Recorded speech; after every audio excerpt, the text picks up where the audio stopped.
Welcome to the Hard to Be Humble podcast. We're the pink and purple sisters. I'm yourself, baby girl. The whole purpose of this podcast is because we feel like people deserve to have a little piece of our conversations that make us feel so much better. Hello everybody, and welcome back to another episode of Hard to Be Humble. I am Short, a co-host today, which I've mentioned in the past that I am my funniest, best, most authentic version of myself when Cheyenne is around, but I hope that you are still able to enjoy this episode, find some words of wisdom, and maybe have a little bit of fun with me. The reason that Cheyenne is not in today's episode is because I'm wanting to tell you guys all about the solo trip that I took to Europe for my 25th birthday. I'm still in disbelief that this trip even happened. It was a dream come true, and I am so grateful that I got to have this experience, as I believe it's something that I will talk about and share for the rest of my life. What is so crazy about this whole experience is that it started 2 years ago with this vision board. So I graduated my 200-hour yoga teacher training program April of 2022, I believe, and one of the requirements that we had was to make a vision board, which this includes different things on it, like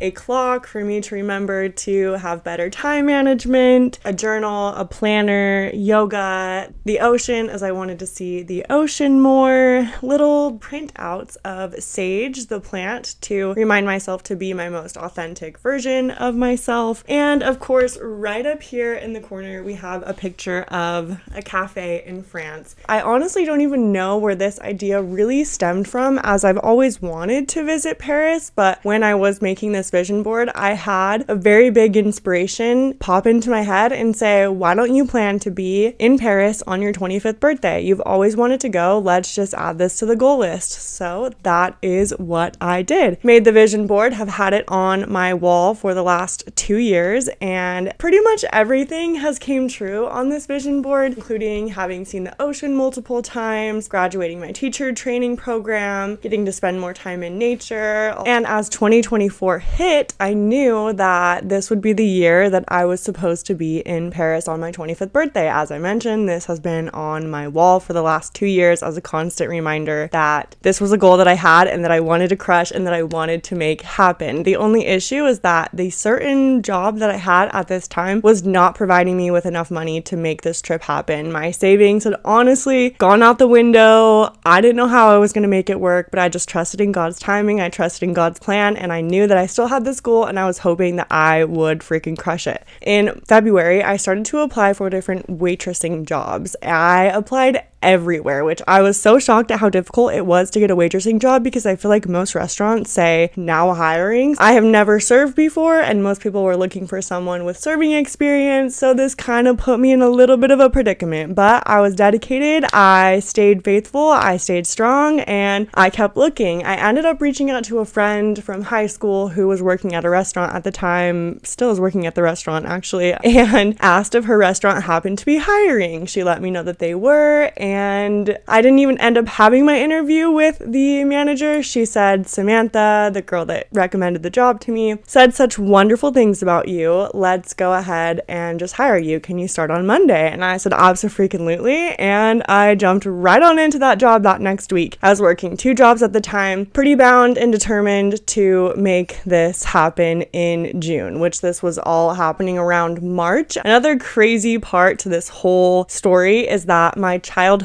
best friend Bailey was living in Europe at the time, and so I knew that when I flew out to Paris for my 25th birthday, let's count how many times I say Paris for my 25th birthday. Sorry, it's just still such a crazy idea to me. But I knew that I was going to have somebody out there and that I wouldn't be entirely alone, okay? So going back to this new job of mine, I started this job, ended up loving it so much that I quit my other job and working this restaurant position full time. But I had still found myself not really in a position financially where I thought that this could happen. And looking back, it It was more so just self-doubt, thinking that I wasn't going to be able to make it work. And at this point, I had kind of just settled on the idea of maybe going in the fall rather than going for my birthday. As I said, money just wasn't quite there, and I was just filling myself with so much self-doubt. My friend Bailey ended up reaching out to me 4 weeks before my birthday. I'm still working on saving. I'm still picking up extra shifts. I'm still working as often as I can, trying to make this happen, knowing that I want this to happen eventually. She reaches out to me. She lets me know that her husband's visa expired, and that when they were trying to get back from Paris to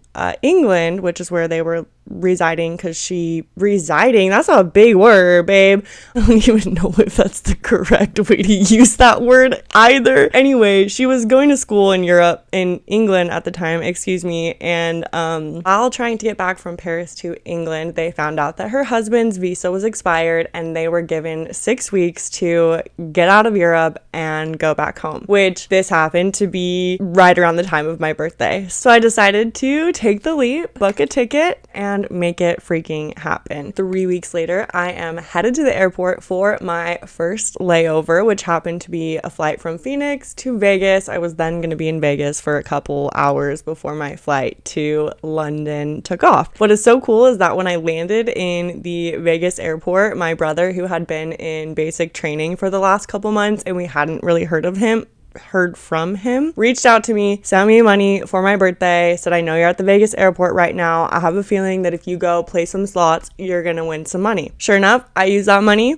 that he sent me. I made $40. Shout out Brett for that one. Then I get onto the plane. It ends up being an overnight flight. I land in London. I meet up with my friend Bailey at the train station, just filled with so much excitement. I've known this girl since I was 8 years old, just getting to be in London with her. We ended up finding a letter that I had written her when she was doing that move back home from when we were probably 10 years old, 11 years old, talking about how I couldn't wait to travel the world with her. So this experience was just so cool, getting to walk the streets of London with someone who's known me practically my whole life. It was such an incredible energy just being here. I was filled with so much excitement. At this point, it was Wednesday. My birthday was on Friday. So Bailey and I had all day Wednesday to hang out in London together, Wednesday night, and then Thursday we were flying to Paris. We booked our tickets so last minute that we did end up having to take 2 separate flights from London to Paris, but it was totally fine. It went smoothly, all went well. We met up in Paris with her husband and her 2 little dogs, and we had a night in Paris together. Next day, it is Friday, my birthday, and Bailey and her husband are actually having to leave back to the States this day, leaving me with 4 days alone in Europe. So I get a few hours with them in the morning on my birthday in Paris, and then they take off, heading back home. The reality sinks in. I realize that I am alone in Paris on my 25th birthday. I start jumping up and down on the bed of joy and freedom and just freaking excitement. I was able to do whatever I wanted this day. This day was all mine. The possibilities were endless, and I loved everything about it. It actually happened to be the celebration of music that day in Paris for the summer solstice. My birthday is on June 21st, which just so happens to be the longest day of the year, might I add. So that means that there was going to be celebrations happening all over Paris the entire day long, which just made me feel so special and made me feel so seen. I kind of felt like it was like a little celebration. Paris was happy that I was there. I was happy that I was there. We were gonna have a day together. So my first stop of the day was to get some coffee, which I did. And then I knew that I wanted to get some jewelry as well. I walk into this adorable little boutique. The woman starts speaking to me in French. I then let her know I do not speak French, and with quite an attitude, she says, "Why would you come to Paris if you don't speak French?" You're right. I should have maybe studied a little bit, but what do you want me to say? Okay, anyway, I ended up buying some beautiful jewelry from there, which, again, like I said, was a goal that I had, and that was just kind of fun to, like, make that happen, accomplish that. Then from there, I went to go see the Eiffel Tower. This was just such an exciting moment, everything leading up to it. I get in an Uber. The Uber guy was so cute, so fun. It was so just exciting to just get to sightsee Paris and know that I was about to see the Eiffel Tower. So he drops me off. I basically sprint to the Eiffel Tower like the nerdy little excited tourist girl that I am. And I still just remember so perfectly this first image of the Eiffel Tower. It was so tall, so much taller than I was expecting it to be, and just the energy that was there, knowing that humans had created such this beautiful masterpiece of a monument. I cried. I cried. Not even a surprise. But I got to spend my time here just walking around. I didn't even care to take the time to go up the elevator to the very top or whatever. Everybody felt the need to ask me if I did that when I told them I went to the Eiffel Tower. No, I was totally content just sitting there on a park bench, staring at the Eiffel Tower, journaling about the Eiffel Tower. Such an incredible moment. Got to hang out here for a little while, and then from there I decided I wanted to do some more sightseeing, so I rented a bike and started to tour Paris. I ended up going to the Louvre, which is a 1,000-plus-year-old museum full of so much history, so much architecture, just so much beauty all around. And honestly, I didn't really care to go tour the inside of the museum just because I'm silly like that, and thought that I would be perfectly content just walking around, getting to admire everything outside. So here I am doing that. I'm walking around feeling like I am witnessing this history just appear in front of me. I remember a very specific moment where I almost felt like two ladies in big dresses and corsets just walked right past me, which, mind you, this is a 1,000-year-old building. It goes way back before corsets and big dresses. We're talking ancient history. I was really cautious on who I asked to take my picture because my camera is pretty near and dear to me, and I've just heard a lot about pickpocketing in Europe, specifically Paris. But I saw a couple, they were taking pictures with their big fancy cameras, so I figured that I would be okay to ask them to take a picture of me on mine. They take a couple of pictures, and as they're walking away, this tiny little French man walks up to me and starts speaking to me in French. I then tell him I don't speak French, and he looks at me with shock on his face, saying, "Oh, you're American. I had no idea. You look so European," which was just honestly such a compliment, such a highlight of the trip. Then proceeds to tell me that as that couple was walking away, he walked past them and they were talking about how photogenic I was, and I just knew immediately from this first interaction that I was really gonna like this guy.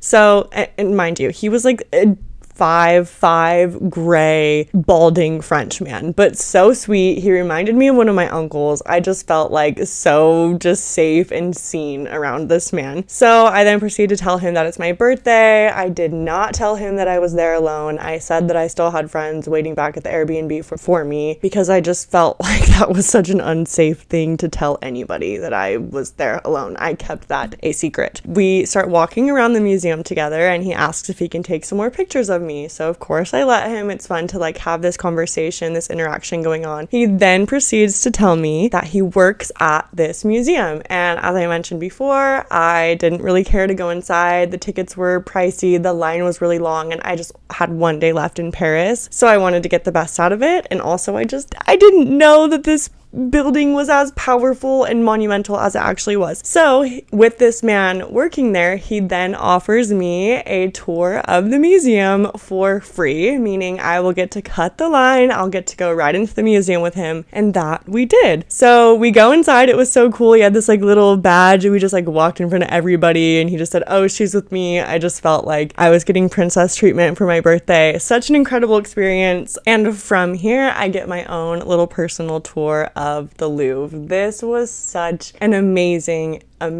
experience. I had no idea that the Mona Lisa was inside of this building. I got to see the Mona Lisa. I got to see all of this artwork from these incredible humans who have impacted our world in such incredible ways. I was just so grateful for this. I felt like it was a little birthday gift from God. I just got to go in, see this, and have this incredible experience, and get the chance to appreciate all this artwork, all this handcrafted architecture. And if you are ever in Paris, don't be like me. Do not skip the Louvre. Make sure that you make time for it, okay?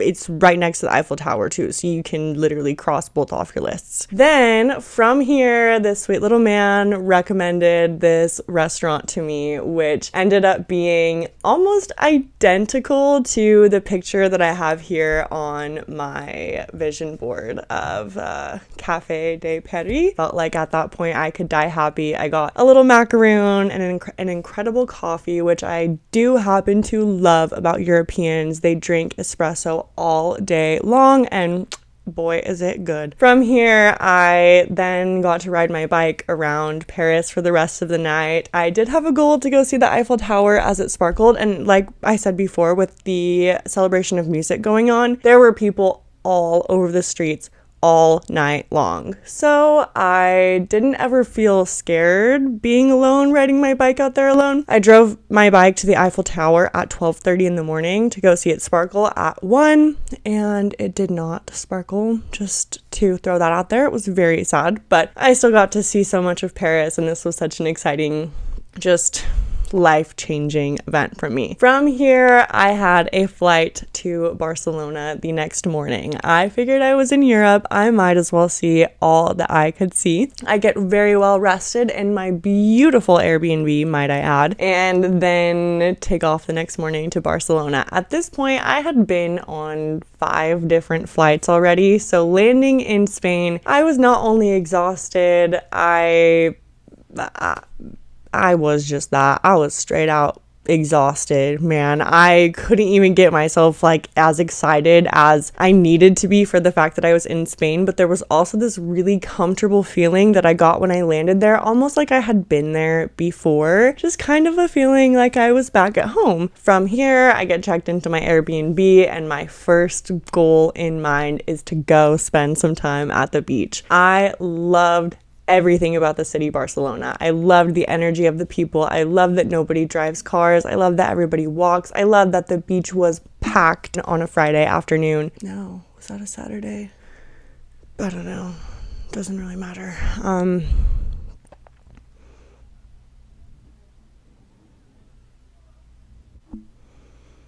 I miss Cheyenne.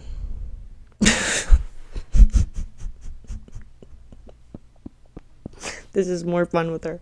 Anyway, so I get to the beach. I am now in an entirely different country, and I decide to try and rent a bike. But because I'm in a new country, the rules here are a little bit different. So I'm trying to figure out how this bike works, and up comes this tiny little man. I say man, he was probably the same age as me. When I say tiny little man, I feel like I picture an old guy, but no, he was a friendly looking person on a scooter. Then proceeds to tell me that I cannot rent the bike unless I am a resident of Barcelona. Obviously, I stuck out like a sore thumb for the fact that he could notice that. He then tells me that if I follow him, he'll give me a great deal on a scooter rental. I feel like I have a pretty great intuition, and I don't follow situations that make me feel uncomfortable, but for some reason I just felt very comfortable in this situation. He seemed like a great guy, and so I decided to follow him. I then ended up meeting the owner of the scooter store named Makina, and he gave me a solid freaking deal on the scooter to then rent for the next 3 days. From there, Makina asked me if I would want to go to dinner with him that night, so I take my scooter, drive back home, get ready, go out to explore Barcelona for the night. It was so fun getting to just walk around, again, getting to drink espresso all night long, and also getting to just exchange conversation with somebody who was so much different than me. The language barrier was a little tough as his English wasn't very good and my Spanish is not very good. I have been practicing and trying to learn over the last year or so, but it was really fun to get to put that test to the challenge. Put that challenge to the test. Is that right? Anyway, I then found out that the next day there was going to be a celebration of fireworks. That is what they were celebrating, the creation of fireworks, which when I did land in Spain, that was one of the very first things I heard was pop, pop, pop, pop, pop. Like I said, I was exhausted. I thought I was about to get shot up. It took a minute for me to finally say, what are all of those gunshots happening? Those pow pow pows that are going on, he said. It is a celebration of fireworks that is happening tomorrow, which meant that there was going to be a gigantic celebration on the beach where they just lit off fireworks all night long. So I was pumped for this. I got to spend the next day shopping, and I also got to go see La Familia Segura. What? hold on. I also got to spend this day seeing La Sagrada Familia, which is a big, beautiful church that, again, was just such a spiritual, incredible experience. While walking through this church, I just had so much love in my heart, so much confirmation that God is real, that He exists, and that He was right there by my side watching over me and protecting me on this trip, making it all happen for me so that I, could have this story to tell for the rest of my life. One of my favorite facts about this specific church is that they built it 17 feet shorter than the nearest mountain, as they felt that man's creation should not surpass God's. It was just incredible to get to see all of this, again, handcrafted architecture with so much time, so much passion, and so much thought just put into every single piece. From here, I then got to go back and get ready for my night out on the beach, which was absolutely packed until 4 a.m. when I left. I got to, again, practice my Spanish, meet the people of Barcelona, celebrate and dance and just have a good time. Again, with feeling protected. I never felt uneasy during all of this. I was safe, I was watched over, and I knew this from the bottom of my heart. I also did decide on my 25th birthday that I would be spending the next year in sobriety, and honestly, getting to meet these people and being offered drinks and telling them no tomo alcohol was so satisfying. Was just, I don't know, made me feel strong and secure, and was really nice to get to experience every moment in sobriety so that I could remember everything entirely. And I really, really hope to be going back there again one day for way longer than just 3 days. I left thinking I'm gonna live there at one point in my life because the energy was just that homely feeling to me.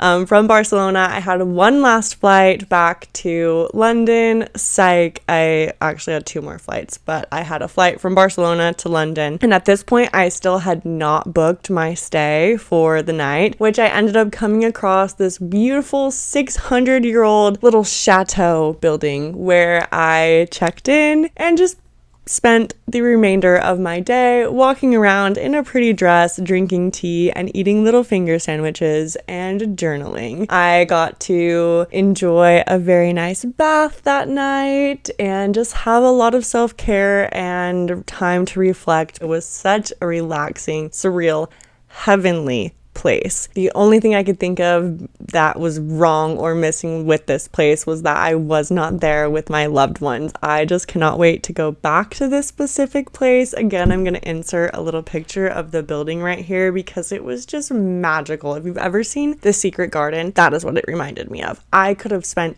hours exploring this place. I left the next morning from London. I had another 12-hour flight to reflect on everything that I had just experienced, and this flight was full of so much gratitude, so much love. I ended up becoming really good friends with the 2 little Irishmen that were sitting next to me too, who just made me laugh so hard the entire flight. And again, I just left feeling so loved, seen, and heard by God. And what I just thought was so crazy about this whole experience, again, goes back to this vision board. I had no idea that when I was creating this vision board, I would essentially be creating a map of my life over the next 2 years. I think that having goals, even if they feel unachievable at times, is so important to keep you going, to keep you strong, and to also remind you that when you set your mind to something, you can freaking make it happen. Even if it requires a little bit of delusion sometimes, like it did with me. I had no idea how this was going to work out, but it did. It did work out.